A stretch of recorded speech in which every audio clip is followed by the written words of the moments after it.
We had a lengthy discussion around the Emergencies Act that the Prime Minister has invoked. We had very good discussion, and it was very clear a number of things. First of all, we reaffirmed, obviously, to each other, and we want to reaffirm to all of you that we are the party of law and order, and that we believe that the trucks parked outside illegally should move. They are there illegally. You cannot park on Wellington for days and days on end. That is illegal, and they need to move those trucks.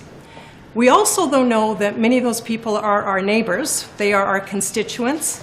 They are Canadians who want to be heard, and they should be heard. Now, what we know is that Justin Trudeau disagrees with them. He doesn't like their opinions. He doesn't want to hear them.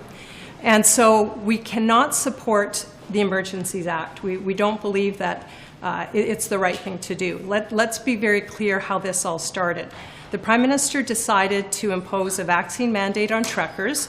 There was no scientific proof or evidence that it was the right thing to do. Truckers opposed it.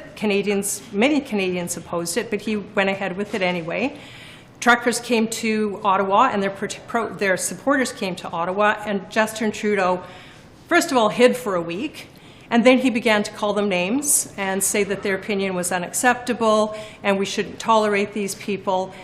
And that was about all he did to try to rectify the problem or even let these folks know that they were being heard. So the first act that he does when he has a chance to do something, he doesn't go through step 1, 2, 3. He goes straight to 100 and invokes the Emergencies Act. And at the same time, we're seeing borders clearing at Coots, at Windsor, where I'm hearing in Manitoba, it's starting to clear. And so that it really begs the question why he would take this drastic action. There's a lot of questions we have, a lot of questions around what it means. For example, if someone donated to the protest maybe 3 or 4 weeks ago, will their bank account be frozen? Will their credit rating now be hampered? There's a lot of questions around the fiscal implications. This isn't just the Emergencies Act on these protesters, and even the Minister of Public Safety yesterday said a small group. This is against all Canadians. So we haven't seen the legislation. We do have to see it. I don't think anything that we will see will change our mind. We will be opposing it. And at the same time, we do believe in law and order. And, you know, we're really concerned about the fiscal situation in Canada. Even prior to the protests, we have supply chain issues. We knew the vaccine mandate would make supply chain issues even worse. So a lot of concerns going on in Canada right now. I'll tell you who the Prime Minister has an emergency going on. He's got a political emergency in his own caucus, in his own party, and with his own polling numbers here in Canada. This is not the way to address it, and it's hurting Canadians. I'll let my colleague Luc Berthold repeat that briefly in French. Merci beaucoup, chef. Ben, écoutez, comme la chef de l'opposition vient tout juste de le mentionner, on a eu une bonne rencontre au niveau du caucus. Il y a une chose qui en est ressortie clairement, c'est que le Parti conservateur est clairement le parti de la loi et l'ordre. C'est pour cette raison qu'on demande aux camionneurs qui stationnent illégalement leurs camions devant le Parlement depuis déjà plusieurs jours de s'en aller, de se retirer, de respecter la loi. C'est un message qu'on a clairement reçu aujourd'hui au caucus et qu'on souhaite faire entendre aussi. On comprend cependant que parmi ces gens-là qui sont ici, il y a beaucoup de nos représentants, des gens qui viennent de partout au Canada, qui avaient un message à passer au premier ministre et qui malheureusement n'ont pas été entendus par le premier ministre, qui a préféré aller immédiatement à une loi massue, à recourir à la loi sur les mesures d'urgence, après être resté caché pendant une semaine, après avoir ignoré complètement l'ensemble des gens qui étaient ici sur la colline.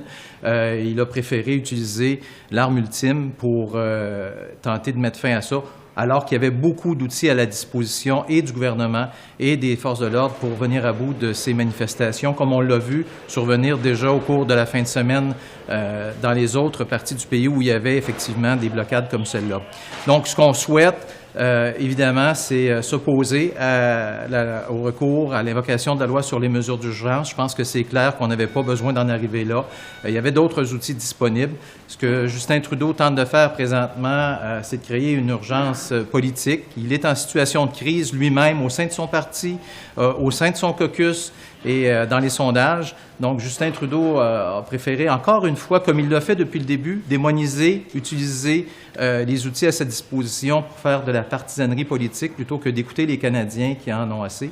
Donc, c'est pour cette raison-là qu'on va s'opposer au recours à la loi sur les mesures d'urgence. On n'a pas encore eu la législation, on n'a pas encore vu la motion qui va être présentée, mais ce serait étonnant qu'à la vue de la législation qui s'en vienne, qu'on change notre opinion. Yeah. I wonder, though, I mean, Ms. Bergen, if I can ask, it is also abundantly clear that the folks who are parked outside, they don't listen, they're not watching us, they're not reading us. Will you take that message literally onto the streets and go talk to them and tell them to go home just like you and your caucus were on the street talking and supporting them and telling them to be here? Well, what I can tell you is our caucus will continue to do what we have been doing, and over the last couple of weeks, we're walking up to the Hill, walking back home. If we see them, I promise you, and I already have, I've told them, listen, we are taking your message to Parliament Hill. We believe that the government should present a plan to end the vaccines and the mandates, but you need to move your truck. You need to get it off the street. That is literally what, if given the opportunity now, I'm not going out seeking them because my job is not to go out and hold Canadians accountable. My job is to be in Parliament and to do the job here, holding the government to account. But I tell you that we're conservatives, and we speak pretty plainly to people. And we can tell people, listen, you're good people, you're working hard. We know that you actually want to be home with your families, you want to be working, you want to be living your lives. So we hear your message, but you got to move your trucks. They can't be here. It's illegal to do it. What does it say to you that many of them seem like they're not interested in leaving? And the fact is, we can talk about what Justin Trudeau's responsibility may or may not be, but this is also a failure of local policing. This is a failure of law and order, as you allude to. Well, and those are questions that are absolutely legitimate questions that the right people should be asking.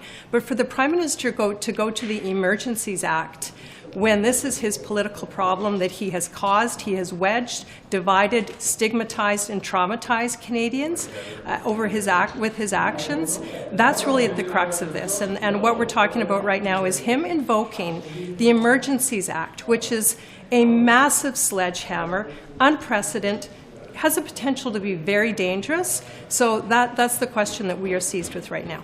Protesters I've spoken to outside seem pretty unconcerned. They say, whatever fines or charges I get, I'm going to fight that in court and I will be successful. Do you think that they're mistaken in thinking that there won't be any serious consequences for their actions? Well, in Canada, we have the rule of law, and there are serious consequences, and there should be serious consequences. So I would advise them to not take that lightly, to do what they actually know in their heart is right, and move the trucks. They need to move the trucks, and we will keep doing our job speaking up on their behalf and on the behalf of millions of Canadians. M. Bartel, ça va prendre quoi si c'est pas les mesures d'urgence pour les faire partir, les camionneurs? Parce que c'est pas en leur disant de quitter qu'ils vont le faire, puis c'est pas la police d'Ottawa aussi qui est capable de le faire, on l'a vu. Alors, si c'est pas la GRC qui intervient, qui fait appliquer les règlements municipaux, c'est quoi la prochaine étape? Comment on fait? Bien, je faudrait poser la question à Justin Trudeau. On n'est pas ici, nous, pour proposer des solutions. Moi, ce que je dis, c'est que depuis le début, Justin Trudeau a jeté de l'huile sur le feu. Justin Trudeau a préféré diviser, a pas tenté de trouver aucune solution. On a vu qu'il y avait des mesures en place déjà qui ont fonctionné. On l'a vu au pont Windsor, on l'a vu à Côte. Donc, il y a des mesures en place. Les policiers ont ce qu'il faut pour régler la situation. Et malheureusement, par son inaction, par le fait qu'il a ignoré la tension, il a ignoré la fatigue des gens, il a créé lui-même cette crise-là dans laquelle il se trouve actuellement. Et malheureusement, aujourd'hui, on se retrouve dans une situation où on est devant une situation où les camionneurs occupent illégalement la rue ici devant le Parlement. C'est pas pour rien. Encore une fois, je répète, le caucus ce matin a été très clair. On demande aux camionneurs qui ne respectent pas la loi, qui occupent illégalement la rue, de s'en aller.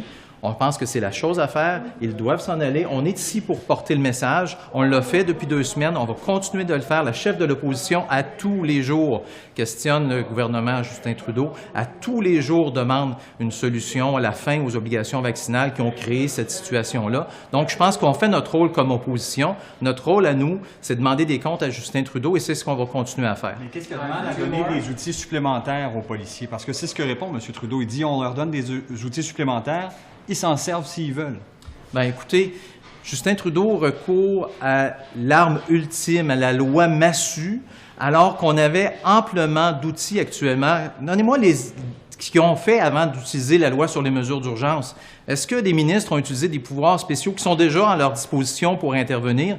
Est-ce qu'il y a quelqu'un de ces cabinets-là qui a sorti pour parler, pour écouter, pour entendre les revendications de ces gens-là? Absolument rien. On est passé par-dessus toutes les étapes, 1, 2, 3, 4, 5, on est arrivé tout de suite à l'étape, bang, la loi massue. Et ça, c'est inacceptable. On est persuadé, comme on l'a vu en fin de semaine à Coutts, à Windsor, qu'on était capable, on avait les outils pour régler la situation. Et malheureusement, Justin Trudeau va très, très loin. Il y a beaucoup d'implications à avoir recours à la loi sur les mesures d'urgence, notamment la saisie des comptes de banque. Jusqu'où ça va aller? On va saisir qui? Quelqu'un qui a fait un don de 10 $ à un partisan, à un ami pour participer à ça? On ne le sait pas. Malheureusement, on n'a pas la législation devant nous. Quand on aura la législation, on sera en mesure d'aller plus loin puis de commenter. Ce sont quoi les solutions alternatives remarquées? Ce sont quoi les solutions alternatives remarquées? Des injonctions pour remorquer les véhicules, aller parler aux manifestants, ce sont quoi les... Ce qu'on dit aux manifestants actuellement, si vous occupez illégalement la rue Wellington devant le Parlement, quittez, respectez la loi. On est ici pour faire entendre vos revendications, on est ici pour demander, comme vous, la fin des obligations vaccinales. Tout ça a commencé parce que Justin Trudeau a décidé de faire de la politique, il a déclenché une élection en pleine pandémie, il a décidé d'imposer une obligation vaccinale à des camionneurs et on demande tout simplement à Justin Trudeau de faire ce qui est juste, de présenter un plan de levée de ces restrictions-là. Mais pour l'instant, on ne peut pas tolérer que des gestes illégaux continuent de se commettre. Donc, on demande aux camionneurs de partir et de respecter la loi. On est ici avec la chef de l'opposition officielle pour justement faire entendre le message. If not through the federal government, if not through the Federal Emergencies Act, how can the federal government get these protesters to leave? Is it just a matter of the Prime Minister needing to change his tone and maybe apologize for his comments earlier? Well, that's up to the Prime Minister to decide how he's going to act and what he's going to do. How he's conducted himself up until this point has not helped at all. It has hurt. So we think it would sure help if he would change his tone, but I don't count on him to do that. We're going to be asking more questions in question period today, some specific questions, so watch for that. Thanks very much. Thank you. Morning. Let me just say how disappointed I am in the government House Leader. I'm walking into caucus without any information about what the motion to be presented in Parliament is going to say. My back's up against the wall right now.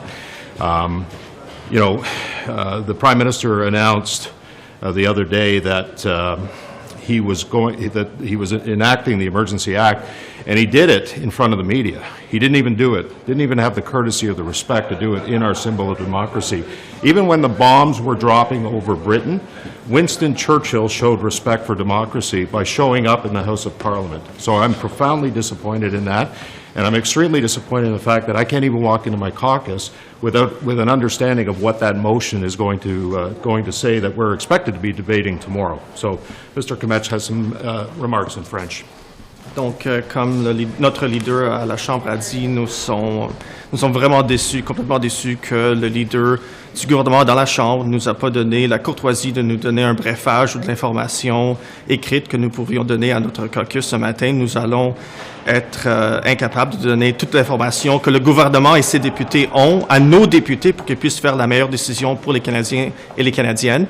Et comme notre leader a dit, ça va être vraiment difficile de voir comment nous pouvons travailler avec le gouvernement pour nous assurer que nous faisons le meilleur pour le Canada. Mais les informations ont été publiées dans la Gazette du Canada hier soir. The information is public, but we don't have a motion to deal with. So I'm walking into caucus with an expectation to formulate a position on an emergency debate, a national emergency according to the Prime Minister, and I don't even know what we're debating. So that's the problem that I have. And it's just another example of the Prime Minister's contempt for our democracy. Why would he stand in front of the media and not stand in our symbol of democracy to present a plan or to introduce an act during a national emergency? So I'm profoundly disappointed. Are you expecting the motion today, sir? We'll see. I was expecting it this morning. I was actually expecting it this morning. Mark Holland, the government House Leader, told me to expect this morning. He actually brought it up in the government House Leaders meeting yesterday, and this morning I still don't have that motion. Will you comment on what's been reported about this? I think it's justified to use the Emergency Act. Why not? Good morning, Marilyn. Hi there, how you doing? I'm good. How are you? Good. Some of your colleagues don't think it's a justification, it's an overreach now to use the Emergencies Act. What do you think? I think it's a power grab by the Prime Minister. There is no national emergency. There is no threat to the security of Canada. The protests at the borders were peacefully taken down, and I think it's an You don't overreach. think a protest downtown is a threat to social cohesion, to Canada, I think it's being dealt I with. hear that you're trying to make a distinction I between think the it's being borders dealt and with. here. He did not act with his existing powers. So for him to grab even further powers and very far-reaching powers is very troubling. Good morning. Emergencies Act. Well, the Prime Minister needs to be asking that question right now because he led us to the situation we're in. Thank you very much.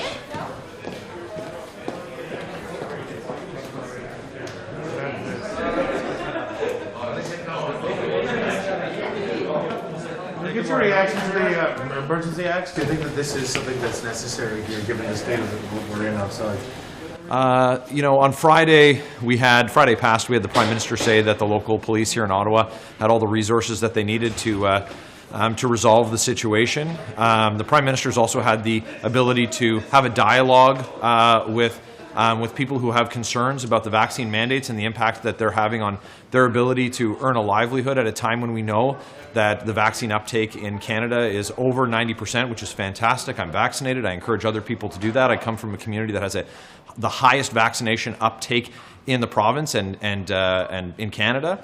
And we're at a point now where unless we're shooting for 100% uptake or people are going to be excluded from society indefinitely, then it's time to have that conversation. The Prime Minister can show leadership. He could have spoken with the American president and looked to come to some kind of resolution with respect to cross-border mandates.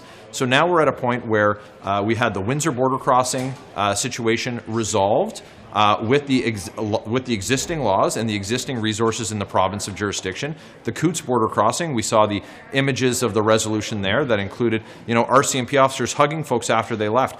The RCMP executed effectively an interdiction of weapons and ammunition there that was done with the existing laws and done with the existing resources that they had before the Emergencies Act was invoked. We have a situation in Ottawa where, again, the Prime Minister didn't talk to them and they haven't attempted to effect the same type of resolution that they did at the Windsor crossing, which was done effectively by the professional police services in Ontario. So the Prime Minister certainly hasn't made a case that these are steps that need to be taken. It's unprecedented. He skipped to the very last step without having done the what is the most important thing, and that's to have a conversation with people that he obviously fundamentally disagrees with, but instead he's cast them aside and called them names. So to skip right to the Emergencies Act, the implications of it are far-reaching. The effects that it has on civil liberties in Canada is chilling, and he certainly hasn't made the case. It's not something that I can support. Would you have a conversation with someone who tells you to fuck off?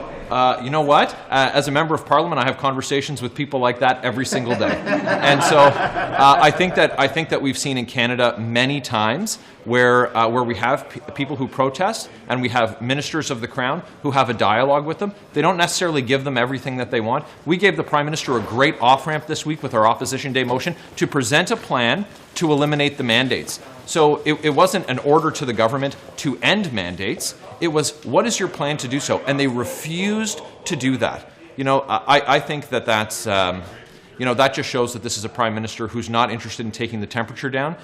He's quite content to escalate things. So he is going to, he's going to have to explain to Canadians why he took this step. And frankly, I don't think it was the appropriate one at this time. What about members of your caucus that have posted pictures, statements of support for the protesters outside?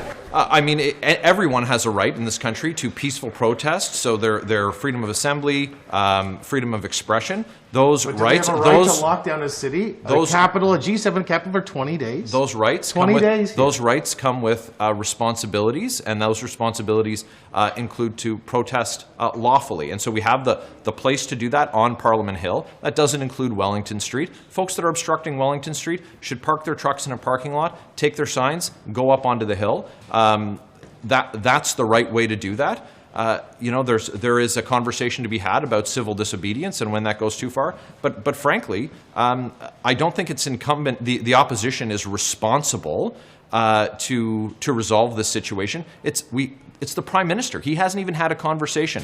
I give great credit to my colleagues, including myself, who've actually walked out onto the street and just listened to people, made no offers, promises, or commitments to them. And every time I cross that street, every day, I run into people from my constituency, some of whom are vaccinated, some of whom who are just concerned with the state of discourse in this country, and it upsets them, it concerns them, and the messages that those folks are displaying, the people that I'm talking to, are very appropriate. They're patriotic, they love their country, and they just want to be listened to. Thank you very much. I hope everyone has a nice day. Sénateur Boisvenu, vous pensez quoi du recours à la loi sur les mesures d'urgence? Bon, ben, on attend d'avoir le texte. Nous, on est rappelé vendredi cette semaine au Sénat. Fait qu'on va voir le texte. Il y a le décret qui a été publié, vous en pensez quoi? Je ne l'ai pas lu, malheureusement. On en prend connaissance aujourd'hui. Il va y avoir des discussions. Avec vos collègues, j'imagine. Qu'est-ce qu'ils en pensent? Ben, tout le monde attend de voir le texte. Qu'est-ce qu'il va y avoir dedans? Est-ce qu'on va respecter aussi les juridictions des provinces? Hein? On sait qu'il y a quand même là, presque 50 des provinces qui ne veulent pas l'appliquer sur le territoire. Ils n'ont pas eu de problème comme tel. Fait que je pense que ça va être ça à quoi moi je vais m'attaquer, m'attarder, à savoir si l'autonomie des provinces va être respectée là-dessus, parce que la sécurité publique relève des provinces d'abord. Mais comment on règle la situation à Ottawa, par exemple? Est-ce que vous êtes d'accord avec le fait de dire que ça prend des outils supplémentaires à la police pour régler la crise? Je ne sais pas, je suis confus là-dessus, parce qu'on a dit hier qu'on avait déjà saisi un compte de banque d'un des organisateurs. Ça veut dire qu'il y a déjà des outils qui existent. Le gouvernement peut aller voir un juge demander une injonction. J'ai des difficultés à comprendre pourquoi on n'utilise pas les outils actuellement au code criminel s'il y a des infractions. Fait que c'est de voir si on ne va pas prendre un canon pour tuer une mouche. Là. Moi, c'est ça qui... Est-ce que Justin Trudeau, ce décret-là, sert juste à sauver son image? Si c'est ça, moi, je pense qu'on fait encore de la politique sur la pandémie qui m'apparaît tout à fait aberrant. Là. Alors, vous êtes rappelé vendredi. Savez-vous quand vous allez avoir une motion? La motion au Sénat, elle serait vendredi. Mais après ça, c'est le débat qui commence là, la semaine prochaine ou ce week-end. Ça se peut qu'on soit rappelé ce week-end. Vous allez voter contre? Pardon? Vous allez voter contre? Non, on va prendre connaissance d'abord. Hein. Okay. On vote pour ou contre ce qu'on connaît. Je ne connais rien actuellement ce qu'il y a dedans. D'accord, bonne journée à vous. Merci.